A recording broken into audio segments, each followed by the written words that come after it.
පහළ ජනයාගේ සැමරුම් අතර තයි පොංගල් උත්සව සැමරුම දිගු ඉතිහාසයකට උරුමකම් කියනවා. හින්දු සාහිත්‍ය මූලාශ්‍රවල දැක්වෙන්නේ ක්‍රිස්තු පූර්ව 200දී පමණ දකුණු ඉන්දියාව කේන්ද්‍ර කර ගනිමින් තයි පොංගල් සැමරුම් ඇති වූ බවයි. තයි පොංගල් මිනිස් දිවියට වැදගත් උත්සවයක් ලෙස සැලකිය හැක්කේ එහි අන්තර්ගත සංස්කෘතික අංග සමාජයට දැඩිව බද්ධ වී ඇති නිසායි.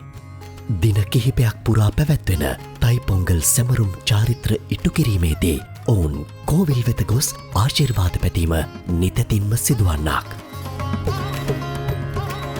චිරාගත සම්ප්‍රදායන්ට අනුගතව තයිපොංගල් දවස උදාවෙනකොට පවුලේ සියලු දෙනා අලුත් ඇඳුම් ඇඳගෙන දේව ආශිර්වාද ලබා ගන්න තමුන්ගේ කෝවිලට යන.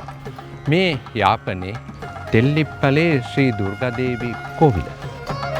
එතකොට දලපත මහත්මයා මේ කෝවිලේ තියෙන විශේෂත්වය මොකක්ද?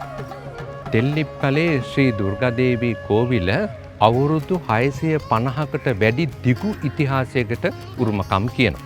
ඒ වගේම තමයි ඉන්දියාවේ කාසි දේශයෙන් තමයි මෙහි පිළිමය වැඩම කරයි කියලා කියන්නේ. ඒ වගේම තමයි අවුරුදු 650ක් කියලා කියන්නේ ඓතිහාසික පුරාවිද්‍යාත්මක ස්ථානිකුත් වෙනවා. අනික් අතින් දැන් අපි දේව සම්ප්‍රදායට අනුව විවිධ දෙවි දේවතාවුන් වැඩ වාසය කරන ස්ථාන ගැන කතා කරන ගාථා තියෙනවනේ.